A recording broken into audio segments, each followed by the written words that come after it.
यही तत्व विवेचन है। इस बात को अगर नहीं समझे तो ठगे जाओगे, लूटे जाओगे। एक से एक पाखंडी इस दुनिया में बैठे हुए हैं, आओ हम तुम्हारा काम बना देंगे, ये चमत्कार कर देंगे, ऐसा कर देंगे। और लोग इन चमत्कारों के चक्कर में पड़कर सही मार्ग से भटक जाते हैं और बाद में उन्हें पता चलता है कि उनके साथ ठगी हो गई, धोखा हो गया। तो ये धोखा तभी होता है जब हमें ज्ञान न हो। और ज्ञान कहां से होगा? बोले परंपरागत जो शास्त्र है और परंपरागत शास्त्र की जो व्याख्या है, उस व्याख्या को परंपरागत महापुरुषों के द्वारा जब सुनोगे तो फिर आप ठगी के शिकार नहीं होगे। आज बड़े बड़े तांत्रिक मांत्रिक यही प्रचार करते रहते, काम नहीं बन रहा है, आओ हमारे पास, हम काम बना देंगे। कोई किसी का काम नहीं बनाता, सब काम राम जी बनाते। राम जी से ही सारा काम बनेगा और किसी से नहीं बनेगा। और अगर सच्ची भक्ति है तो दूसरे से हमारा कोई काम बने फिर भी हमको नहीं बनाना, ये होना चाहिए। बने तो रघुबर से बने और बिगड़े तो भरपूर। अगर बनना है तो राम जी से बने, बिगड़े तो राम जी से बिगड़े। बने तो रघुबर से बने, बिगड़े तो भरपूर। और काहू सो जो बने वा बनिबे में धूर। और किसी से कुछ अगर बने तो उस बनने में धूल पड़ जाए। हमको तो राम जी से ही बनाना है और किसी से कुछ नहीं बनाना। ये अनन्य भक्ति, ऐसी अनन्य भक्ति से ही भगवान प्रसन्न होते हैं। बार बार भगवान कहते हैं, अनन्याश्चिंतयन्तो माम ये जना पर्युपासते तेषाम नित्याभियुक्तानाम योगक्षेमं वहाम्यहम्। जो अनन्य भाव से मेरा चिंतन करता है उसके योग और क्षेम का मैं वहन करता हूं। रामायण में इन्हीं सब विषयों का वर्णन महर्षि वाल्मीकि ने स्थान स्थान पर किया है। कल की कथा में आप सभी लोगों ने श्रवण किया, भगवान प्रकट हुए और चार चार रूपों में प्रकट हुए। एक ही भगवान चार रूपों में प्रकट हुए। कृत्वात्मानं चतुर्विधम, अपने को चार रूपों में भगवान ने प्रकट किया। राम लक्ष्मण भरत शत्रुघ्न के।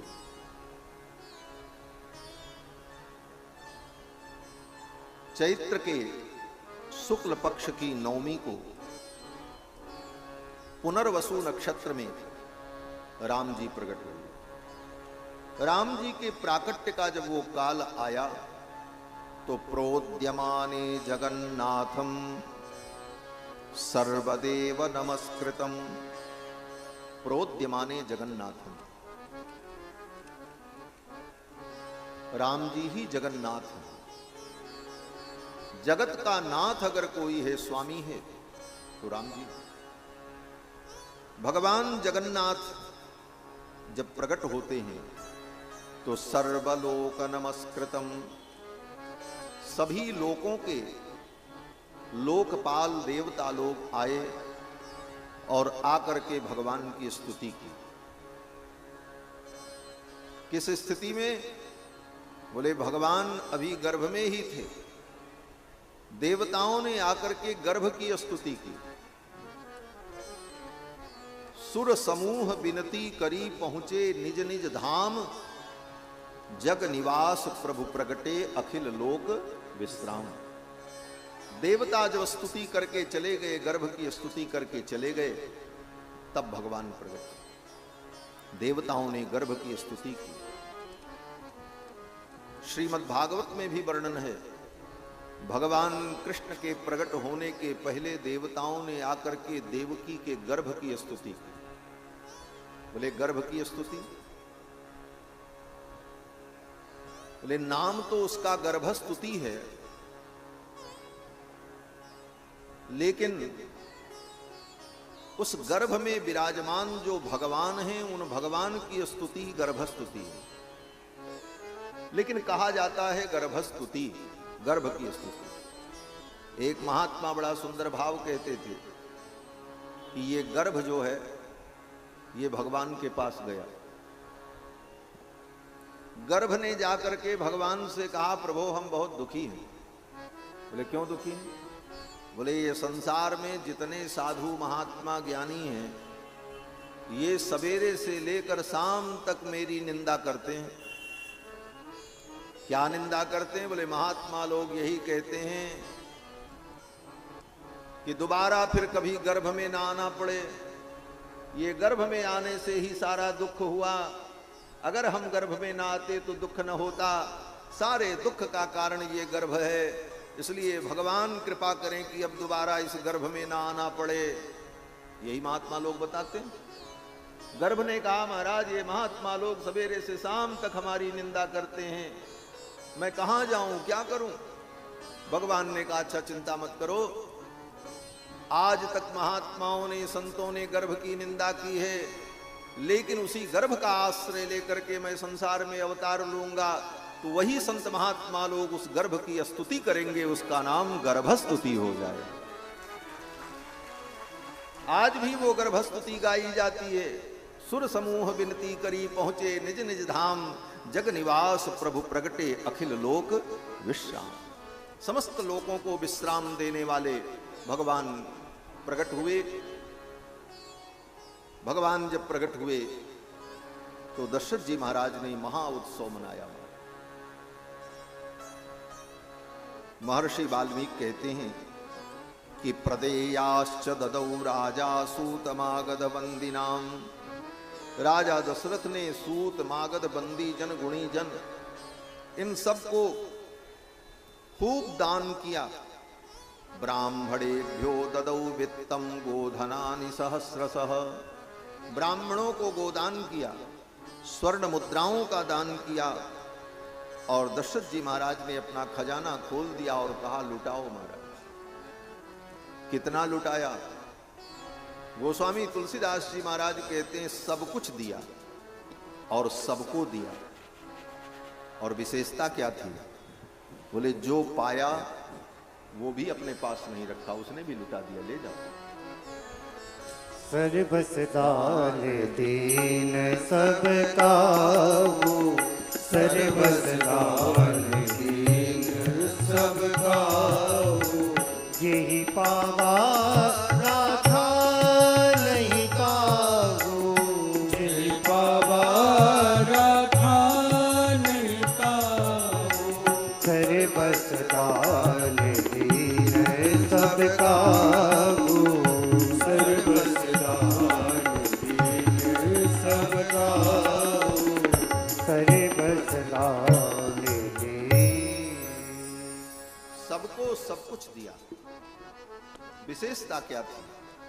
बोले जो पाया वो भी अपने पास नहीं रखा, उसने भी लुटा दिया, ले जाओ।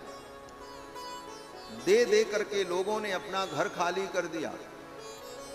देत सबन मंदिर रितये, तुलसीदास पुनि भरे, देखियत राम कृपा चितवनि चितये। दे दे करके लोगों ने अपना घर खाली कर दिया, और जब देखते हैं जाकर के तो घर फिर भरा हुआ है, खजाना भरा हुआ। क्या संकेत है? बोले यही संकेत है कि भगवान की सेवा में, धर्म के कार्य में, सत्कर्म में अगर धन का व्यय किया जाए तो धन कभी घटता नहीं है। दान किए धन ना घटे जो सहाय रघुवीर। लोग जा जा करके अपना घर देखते हैं तो फिर भरा हुआ है। देत सबन मंदिर रितये, तुलसीदास पुनि भरे, देखियत राम कृपा चितवनि चितये। ऐसी राम जी की कृपा बरस रही थी, परम आनंद हुआ। मां कौशल्या ने सुंदर पुत्र को जन्म दिया और राम जी के प्रकट होने के 18 घंटे बाद जब पुष्य नक्षत्र आया तो पुष्य नक्षत्र में महारानी केकई ने सुंदर पुत्र को जन्म दिया। भरत जी का प्राकट्य हुआ और भरत जी के प्राकट्य के 6 घंटे बाद सुमित्रा जी ने सुंदर 2 पुत्रों को जन्म दिया। लक्ष्मण जी का प्रादुर्भाव हुआ और शत्रुघ्न जी का प्रादुर्भाव हुआ। पुनर्वसु नक्षत्र में राम जी प्रकट हुए और पुनर्वसु के बाद जब पुष्य नक्षत्र आया तो भरत जी प्रकट हुए। पुष्ये जातस्तु भरतो मीन लग्ने प्रसन्नधि। पुष्य नक्षत्र के मीन लग्न में भरत जी का प्रादुर्भाव हुआ और भरत जी के प्रादुर्भाव के बाद सार्पे जातौ तु सौमित्री। श्लेषा नक्षत्र जब आया तो श्लेषा नक्षत्र में सुमित्रा ने सुंदर 2 पुत्रों को जन्म दिया, कुमार लक्ष्मण और कुमार शत्रुघ्न का प्रादुर्भाव। चौथी अवस्था में दशरथ जी को 4 पुत्रों की प्राप्ति हुई।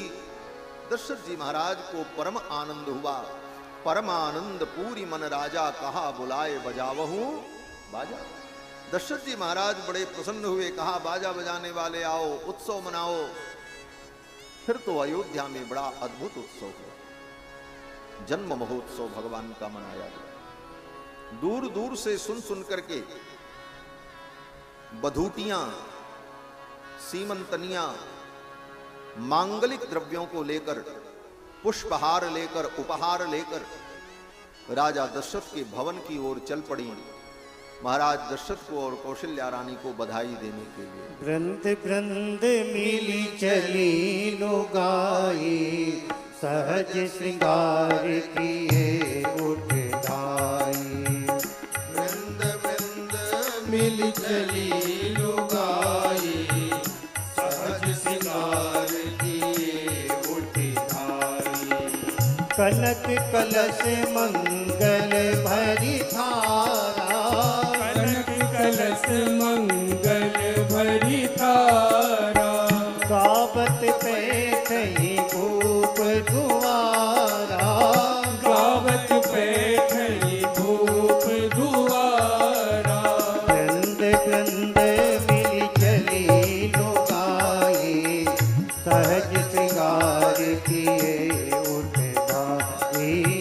सहज श्रृंगार किए उठ धाई, सहज श्रृंगार किए उठ धाई। बधूटियों ने आकर के महाराज दशरथ को और कौशल्या जी को बधाई दी, बालक को आशीर्वाद दिया। दूर दूर की बधूटियों ने जब सुना तो वो भी चल पड़ी और बड़े भाव से गाती हुई जाती हैं कि बधाई देन चलो बारी बारी। ये बड़ा सुंदर पद है। मध्य प्रदेश में एक रियासत है रीवा। वहां के महाराज श्री रघुराज प्रताप सिंह जी भगवान के परम भक्त, बड़े रसिक महापुरुष थे, राजा थे। आज से 6 पीढ़ी पहले भगवान के परम भक्त रघुनाथ जी के, उन्होंने राजा बनने के बाद कभी भी अपनी गद्दी पर बैठने का प्रयत्न नहीं किया। राजा बने, राज्याभिषेक हुआ उनका, लेकिन राज्याभिषेक के बाद उस गद्दी पर भगवान को विराजमान किया और तब से आज तक उस वंश परंपरा में ये परंपरा चली आई है कि राजा तो बांधवेश भगवान रघुनाथ जी होते हैं। ऐसे भक्त श्री रघुराज प्रताप सिंह जी, उनकी रचना है, उनके भाव हैं। सखियां कहती हैं राम जी प्रकट हुए हैं, चलो हम बधाई दे करके आए। बधाई देन चलो वारी वारी। बधाई देन चलो बारी बारी।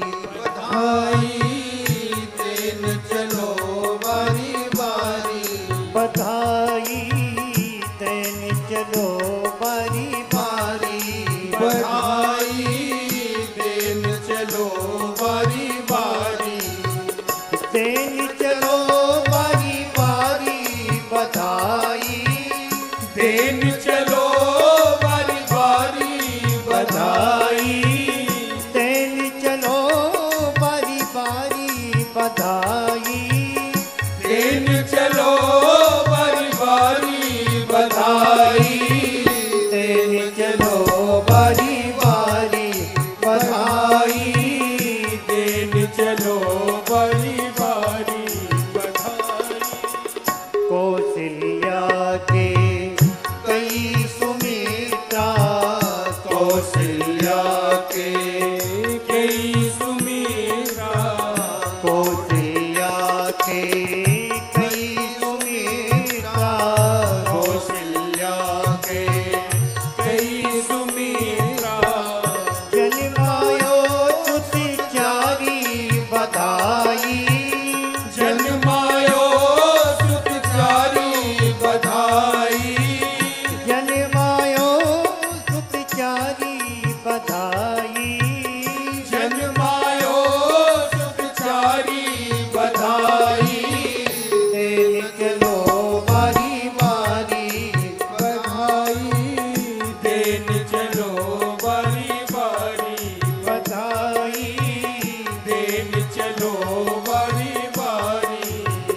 अस अवसरे फिरे बहुरी न पई हो, अस अवसर फिर बहुरी न पई हो, अस अवसरे फिरे बहुरी न पई हो, अस अवसर फिर बहुरी न पई हो, धन निज भाग्य बिचारी बधाई, धन निज भाग बिचारी बधाई, धन निज भाग्य बिचारी बधाई, धन निज भाग बिचारी बधाई, देन चलो बारी बारी बधाई, देन चलो बारी बारी बधाई, देन चलो बारी बारी।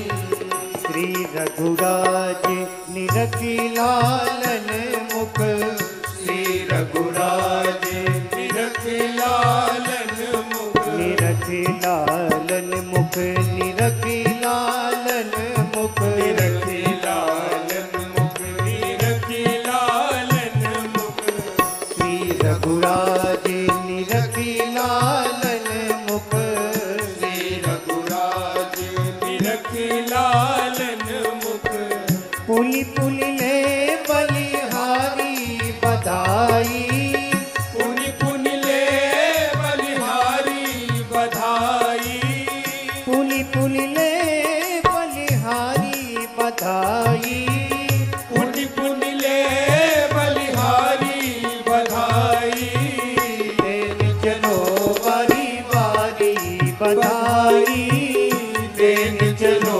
बारी बारी बधाई, देन चलो बारी बारी।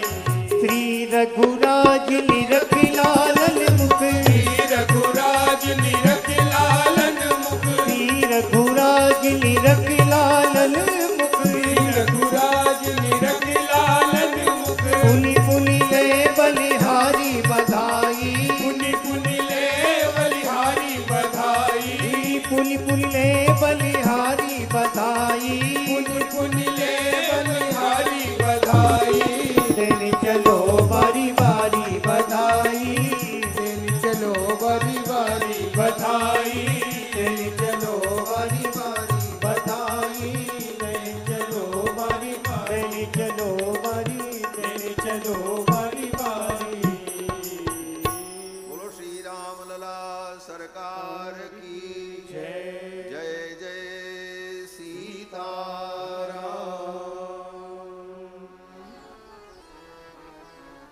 भगवान के प्राकट्य अवसर पर अयोध्या में कई दिनों तक ये उत्सव चलता रहा। श्री गोस्वामी तुलसीदास जी महाराज कहते हैं कि सूर्य भगवान इस उत्सव को देख करके रुक गए। सूर्य भगवान ने सोचा मेरे कुल में भगवान प्रकट हुए हैं, मैं भी इस उत्सव का दर्शन करूं। और सूर्य भगवान रुक करके इस उत्सव को देखने लगे और देखने में इतने मगन हो गए कि आगे जाना भूल गए। परिणाम क्या हुआ? बोले सूर्य भगवान रुक जाएं तो क्या होगा? बोले दिन रुक जाएगा, दिन ठहर जाएगा। कितने देर रुके सूर्य भगवान? गोस्वामी जी कहते हैं 1 महीने तक सूर्य भगवान रुके रहे, रात हुई ही नहीं, क्योंकि सूर्यास्त हो तब रात हो। 1 महीने तक सूर्य भगवान रुके रहे और वह दिन 1 महीने के बराबर हो गया। 30-24 घंटे के बराबर एक दिन हो गया जिस दिन राम जी का जन्म महोत्सव मनाया गया। मास दिवस कर दिवस भा मरम न जाना कोई, रथ समेत रवि था क्यों निशा कवन विधि होय। रात हुई ही नहीं, 1 महीने के बराबर दिन हो गया। और जब 1 महीना बीत गया तब सूर्य भगवान को याद आया आगे चलना चाहिए। दिन मन चले करत गुणगाना। सूर्य भगवान का गुणगान करते हुए आगे बढ़े। ऐसा दिव्य उत्सव अयोध्या में हुआ। कितना आनंद हुआ, कहते उस समय के आनंद का वर्णन कोई कर नहीं सकता। वह सुख संपत्ति समय समाजा, कहीं न सकत सारद अहिराजा। सरस्वती भी उस सुख का वर्णन नहीं कर सकती जो सुख, जो आनंद त्रेता युग में राम जी के अवतार लेने पर अयोध्या में हुआ। ये सब वर्णन महापुरुषों ने, संतों ने गाया। इसके बाद कथा आती है कि धीरे धीरे चारों कुमार 11 दिन के हो गए। 11 दिन जब बीत गया, 12वां दिन आया तो गुरुदेव वशिष्ठ ने चारों कुमारों का नामकरण किया। अतीत्यैकादशाहं तु नाम कर्म तथा करोत्। 11 दिन बीत जाने पर 12वें दिन चारों कुमारों का नामकरण संस्कार गुरुदेव वशिष्ठ ने किया। कौशल्या कुमार का नामकरण करते हुए वशिष्ठ जी ने कहा कि ज्येष्ठम रामम महात्मानम, हे राजन, आपके जो ज्येष्ठ पुत्र हैं इनका नाम राम होगा। ज्येष्ठम रामम महात्मानम भरतम कैकयी सुतम, और कैकयी के जो पुत्र हैं इनका नाम भरत होगा। सौमित्रिम लक्ष्मणमिति, सुमित्रा के जो बड़े पुत्र हैं उनका नाम लक्ष्मण होगा। और शत्रुघ्नम अपरम, तथा जो अपर पुत्र हैं, दूसरे पुत्र हैं, उनका नाम शत्रुघ्न होगा। चारों कुमारों का नामकरण किया गुरुदेव वशिष्ठ ने, राम लक्ष्मण भरत शत्रुघ्न। वशिष्ठ परम प्रीतो नामानि कुरुते तदा, और गुण के अनुकूल, धर्म के अनुकूल नामकरण किया। राम जी का गुण क्या है? बोले राम जी का गुण है वो आनंद सिंधु है, सबको आनंद देने वाले हैं। और जो आनंद सबको प्रदान करे, जो आनंद सिंधु हो, उसी को राम कहा जाता है। राम का मतलब है सबको आनंद देने वाला। जो आनंद सिंधु सुख राशि, सी करते त्रैलोक्य सुपासी। सो सुख धाम राम अस नामा। ऐसे जो कौशल्या कुमार हैं उनका नाम गुरुजी ने राम रखा। कैकयी के पुत्र का नाम भरत रखा। भरत का मतलब जो भरण पोषण करे, जो भर दे उसको कहते हैं भरत। भरतीति भरतः जो भर दे। क्या भर दे? बोले लोगों के हृदय को राम प्रेम से भर दे, उसका नाम भरत। भरत कौन है? बोले जो सबके हृदय में राम प्रेम भर देते हैं, इसलिए इनका नाम भरत होगा। विश्व भरण पोषण कर जोई, ताकर नाम भरत अस होई। लक्ष्मण जी का नामकरण किया तो कहा वशिष्ठ जी ने कि लक्षण धाम राम प्रिय सकल जगत आधार। इस बालक के लक्षण बहुत अच्छे हैं और ये सारे जगत का आधार है, और ये राम जी का अत्यंत प्रिय होगा। लक्षण धाम राम प्रिय सकल जगत आधार, गुरु वशिष्ठ ते ही राखा लक्ष्मण नाम उदार। गुरुदेव वशिष्ठ ने सुमित्रा के पुत्र का नाम लक्ष्मण रखा और कहा इस बालक के लक्षण बड़े अच्छे हैं। क्या लक्षण हैं? बोले इसके लक्षण कहते हैं कि ये अपने ज्येष्ठ भ्राता का परम सेवक होगा, परम अनुगामी होगा, और अपने ज्येष्ठ भ्राता रघुनंदन के चरणों को ही अपना धन, अपनी संपत्ति, अपना सर्वस्व समझेगा। यही लक्ष्मण जी की विशेषता है। आगे लक्ष्मण जी के विषय में वर्णन करते हुए महर्षि वाल्मीकि ने यही कहा है कि लक्ष्मणो लक्ष्मी संपन्न बहिप्राण इवापरः। लक्ष्मणो लक्ष्मी संपन्न है। लक्ष्मण जी महाराज कौन हैं? कहते हैं लक्ष्मी संपन्न, जो लक्ष्मी से संपन्न है। लक्ष्मण जी की कौन सी लक्ष्मी है? अगर विचार करो तो राम जी तो अयोध्या के राजा बने, भरत जी युवराज बने, शत्रुघ्न जी मथुरा के राजा बने, लेकिन लक्ष्मण जी, बोले लक्ष्मण जी कहीं के राजा नहीं बने। राजा तो छोड़ दो, लक्ष्मण जी सेनापति भी नहीं बने। और भी बड़े बड़े पद थे, प्रधानमंत्री का पद था, सेनापति का पद था, कोषाध्यक्ष का पद था, लेकिन लक्ष्मण जी ने कोई पद नहीं लिया। लक्ष्मण जी ने कोई पद नहीं लिया। क्यों?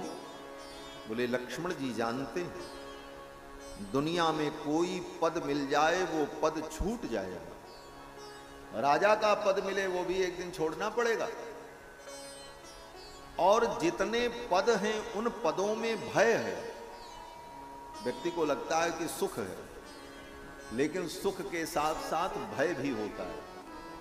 भय क्या है? बोले ये पद छूट न जाए, ये पद चला न जाए। भारत के प्रधानमंत्री को भी भय होता है, अगले बार प्रधानमंत्री बनेंगे कि नहीं बनेंगे। होता है कि नहीं होता? होता है। बड़े से बड़े पद को पाने के बाद भी भय बना रहता है, ये पद चला जाए। दुनिया के सारे पद भय से युक्त हैं। निर्भय पद अगर कोई है तो भगवान का पादारविंद है। भगवान का पादारविंद मिल जाए तो फिर कोई भय नहीं है, क्योंकि दुनिया के जितने पद हैं वो मिलते हैं फिर छूट जाते हैं, लेकिन राम जी का पादारविंद रूपी जो पद है वह पद जल्दी मिलता नहीं, और मिल जाए तो फिर कभी छूटता नहीं। ये विशेषता है। लक्ष्मण जी ने सोचा ऐसा पद ग्रहण किया जाए जो पद कभी छूटे ही नहीं। तो ऐसा पद क्या है? तो वेदों ने कहा कि तद विष्णोः परमं पदम सदा पश्यन्ति सूरयः। तद विष्णोः परमं पदम, भगवान विष्णु का जो पादारविंद है, पद है, तद विष्णोः परमं पदम, वही परम पद है, श्रेष्ठ पद है। और वो पद जिसको मिलता है फिर कभी छूटता नहीं। सदा पश्यन्ति सूरयः, उस पद का सदा अनुभव करते रहते हैं। उस पद को प्राप्त करने वाले लोग, वो सदा के लिए मिलता है। तद विष्णोः परमं पदम सदा पश्यन्ति सूरयः। तो विष्णु का पद, और विष्णु कौन है? बोले अर्थितो मानुषे लोके जज्ञे विष्णु सनातनः। देवताओं की प्रार्थना पर सनातन विष्णु ही राम के रूप में अवतरित है। शंख चक्र गदा पाणि पीतवासा जगतपति ही, जगत के स्वामी भगवान विष्णु ही राम जी के रूप में प्रकट हैं। इसलिए लक्ष्मण जी ने विचार किया कि इनका पादारविंद हमको मिले और कोई पद हमको नहीं चाहिए। लक्ष्मण जी ने कोई पद कभी नहीं लिया और अपने मन को सदा राम जी के चरणों में लगाया। इसीलिए लक्ष्मण जी का चरित्र हमारे लिए आदर्श चरित्र है। लक्ष्मण जी को जीवाचार्य के रूप में अनुभव किया गया है। ये समस्त जीवों के आचार्य हैं। आचार्य माने गुरु, और गुरु के पद चिन्हों पर ही शिष्य को चलना चाहिए, तभी कल्याण हो। लक्ष्मण जी महाराज जीवाचार्य हैं और लक्ष्मण जी ने भगवान के चरणों को, भगवान के पादारविंद को ही अपना परम धन समझा और उसके अतिरिक्त कभी कोई कामना नहीं की। और लक्ष्मण जी ने कभी राम जी के चरणों को नहीं छोड़ा, कभी राम जी के चरणों से अलग नहीं हुए। पूरी रामायण आप पढ़ो, भरत जी राम जी से अलग होते हैं। कब? बोले राम जी जब मिथिला आते हैं तो भरत जी अयोध्या में ही रह जाते हैं। कहां साथ में आते हैं? बाद में आते हैं। राम जी जब वन की यात्रा पर गए उसके पहले, बोले उसके पहले ही भरत जी अपने मामा के घर चले गए। लौट करके आने के बाद चित्रकूट में मिले, लेकिन फिर अयोध्या चले आए, राम जी वन में चले गए। शत्रुघ्न जी महाराज भी भगवान से मिलते हैं लेकिन फिर दूर भी होते हैं, बिछुड़ते भी हैं। सीता जी भगवान की अत्यंत प्रिया हैं, अर्धांगिनी हैं, प्राणवल्लभा हैं, लेकिन किशोरी जी भी भगवान से दूर होती हैं। यद्यपि सिद्धांततः किशोरी जी भगवान से दूर कभी नहीं होती, वो तो सदा भगवान के हृदय में ही रहती हैं, लेकिन लीला में उनको भी अलग होना पड़ता है। वन की यात्रा में जाने पर सीता जी का हरण होता है, राम जी से दूर चले जाते हैं। लौट करके आने के बाद लोकापवाद के कारण भगवान राम सीता जी को महर्षि वाल्मीकि के आश्रम में भेज देते, वहां जाना पड़ता। महर्षि वाल्मीकि के आश्रम से आने के बाद श्री जानकी जी ने पृथ्वी में प्रवेश किया और सदा के लिए चली गईं। शेष लीला जो थी वो राम जी ने अकेले की, एकाकी जीवन व्यतीत किया राम जी ने। हनुमान जी महाराज भी पहले राम जी से नहीं मिले, बाद में मिले, बहुत दिनों बाद मिले। सुग्रीव विभीषण जैसे भक्त भी राम जी के चरणों का आश्रय लेते हैं, लेकिन बहुत विलंब में। लेकिन लक्ष्मण जी महाराज, बोले लक्ष्मण जी कभी भगवान से दूर नहीं हुए, बचपन से ही। गोस्वामी तुलसीदास जी कहते हैं, बारहिते निज हित पति जाने, लक्ष्मण राम चरण रति माने। बारहिते निज हित पति जाने, लक्ष्मण राम चरण रति माने। लक्ष्मण राम चरण रति माने। लक्ष्मण राम चरण रति माने। बचपन से ही लक्ष्मण जी का भगवान के चरणों में अनुराग। बारहिते निज हित पति जानी, लक्ष्मण राम चरण, राम जी के चरणों में अपना हित समझते। यही दो चीज समझना है, तत्व और हित। इसी को शास्त्र में तत्व हित कहा गया। तत्व क्या है ये पहले समझो। तत्व क्या है? बोले तत्व भगवान है।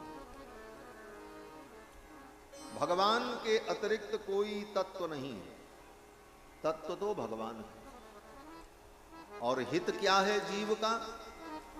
बोले उन भगवान के चरणों का आश्रय ही जीव का हित है। यही दो बात समझनी है। यही दो बात ठीक ठीक समझ में आ जाए कि तत्व भगवान है और हमारा हित उन चरणों में है। इसी को तत्व हित कहा जाता है। ये तो संक्षेप में हम आपको बता रहे हैं। इस तत्व हित पुरुषार्थ का बड़ा विस्तृत विवेचन आचार्यों ने अपने ग्रंथ में किया है। तत्व में को महान योगी विष्णुर नारायण स्वयं। आचार्य जन कहते हैं तत्व एकमात्र भगवान है। तत्व का निर्णय होता कैसे है? बोले समस्त शास्त्रों के द्वारा। शास्त्र ही तत्व का निर्णय बताते हैं। और सारे शास्त्रों का आलोडन करो, सब शास्त्र पढ़ो, वेद से लेकर हनुमान चालीसा पर्यंत सारे शास्त्रों का आलोडन करो तो निष्कर्ष क्या निकलेगा? बोले महाराज आज से पढ़ना शुरू करें तो जिंदगी बीत जाएगी, तब जाकर के निष्कर्ष पता चलेगा, क्योंकि शास्त्र कितने हैं। बोले चलो कोई बात नहीं, आप पढ़ करके निष्कर्ष निकालो, उसके पहले हम आपको निष्कर्ष बता देते हैं। क्या निष्कर्ष? बोले आलोड्य सर्वशास्त्राणी। सारे शास्त्रों का आलोडन करने के बाद आलोड्य सर्वशास्त्राणी विचार्यैव पुनः पुनः, और बार बार विचार करके ये निर्णय हुआ इदमेकं सुनिष्पन्नम ध्येयो नारायण सदा। यही निष्पन्न हुआ, यही विचार तय हुआ कि भगवान ही भजनीय है, भगवान ही तत्व है। आलोड्य सर्वशास्त्राणि सुविचार्यैव पुनः पुनः इदमेकं सुनिष्पन्नम ध्येयो नारायण सदा। समस्त शास्त्रों का आलोडन करने के बाद यही निर्णय होता है कि भगवान ही तत्व है। संक्षेप में आपको संकेत भी बता दें। सबसे प्रथम ग्रंथ क्या है? बोले वेद है। वेद भी भगवान की ही महिमा का वर्णन करता है। कोई भी वेद मंत्र पढ़ो, यहां बहुत से पंडित विद्वान वैदिक सभी लोग बैठे होंगे तथा सुन रहे होंगे। किसी भी देवता का मंत्र पढ़ो तो सबसे पहले किसका नाम लिया जाता है? इंद्र का भी मंत्र पढ़ो तो पहले भगवान का नाम लिया जाता है। हरि ओम त्रातारविंद्रमवितारविंद्रगुं हवे हवे सुहवगुंघो। मंत्र जब पढ़ेंगे इंद्र का तो पहले क्या कहना पड़ेगा? हरि ओम। श्री गणेश जी का मंत्र भी पढ़ोगे तो पहले क्या कहना पड़ेगा? हरि ओम गणानां त्वा गणपतिगुं हवामहे प्रियाणां त्वा प्रियपतिगुं हवामहे निधीनां त्वा निधिपतिगुं हवामहे। रुद्र का मंत्र भी पढ़ो तो सबसे पहले भगवान का नाम लेना पड़ता है। हरि ओम नमस्ते रुद्रमन्यव उतोतैखवे नमः बाहुभ्यामुतते नमः। हरि ओम त्र्यंबकं यजामहे सुगंधिं पुष्टिवर्धनम् उर्वारुकमिव बंधनान् मृत्योर्मुक्षीयमामृतात्। कोई भी देवता का वेद मंत्र पढ़ा जाएगा तो सबसे पहले किसका नाम लिया जाएगा? भगवान हरि का नाम लिया जाएगा। हरि ओम। ये संकेत है कि वेदों के द्वारा प्रतिपाद्य तत्व कौन है? बोले भगवान हरि। और वेदों में पुरुष सूक्त में तो विशेष रूप से भगवान की महिमा का स्पष्ट वर्णन वेदों ने किया। और फिर स्मृतियों में भी भगवान श्री हरि की महिमा का वर्णन किया। रामायण और महाभारत ग्रंथ में भी भगवान की ही महिमा का वर्णन किया, पुराणों में भगवान की महिमा का वर्णन किया, और सबसे छोटे ग्रंथ लघुकाय ग्रंथ हनुमान चालीसा भी पढ़ें तो उसमें भी भगवान की ही महिमा का वर्णन होता है। भगवान की महिमा का वर्णन करने के लिए गोस्वामी जी ने हनुमान जी की स्तुति की। हनुमान जी की स्तुति गोस्वामी जी ने क्यों की? हनुमान चालीसा कहते हैं बरनौ रघुबर विमल जस जोदायक फलचा। भगवान रघुनंदन के विमल जस का वर्णन करने के लिए हे हनुमान जी महाराज, हम आपसे प्रार्थना करते हैं कि आप हमको बुद्धि दो, विवेक दो, और मैं भगवान का गुण गाऊं। श्री गुरु चरण सरोज रज निजमन मुकुर सुधार, बरनौ रघुवर विमल जस जोदायक फलचा। बुद्धिहीन तनु जानु के सुमिरौ पवन कुमार, बल बुद्धि विद्या देहु मोहि हरहु कलेश विकार। उस लघुकाय ग्रंथ में भी भगवान की ही महिमा का संकेत किया, भगवान का ही गुणगान करने के लिए आंजनेय अनंत बलवंत हनुमंत लाल जी के चरणों में प्रार्थना की। आप बुद्धिमताम वरिष्ठम ज्ञानी नाम अग्रगण्यम हैं, आप ही कृपा करो तो हम राम जी की स्तुति कर पाए। करना तो राम जी की स्तुति। विनय पत्रिका में गोस्वामी जी महाराज गणेश जी की भी स्तुति करते हैं, शिव जी की भी स्तुति करते हैं, लेकिन अंत में यही कहते हैं, हे गणेश जी, हे शंकर भगवान, हे भगवती, आप कृपा करो, राम जी के चरणों में हमारी भक्ति दृढ़ हो जाए। उद्देश्य राम जी ही। विनय पत्रिका में पहली स्तुति की गोस्वामी जी ने, गाइए गणपति जगवंदन, और फिर अंत में उस स्तुति के अंतिम पंक्ति में कहते हैं, हे गणपति, मैं आपकी स्तुति कर रहा हूं, लेकिन मैं ये चाहता हूं कि मेरे हृदय में श्री सीता रामचंद्र जी विराजमान हो जाए।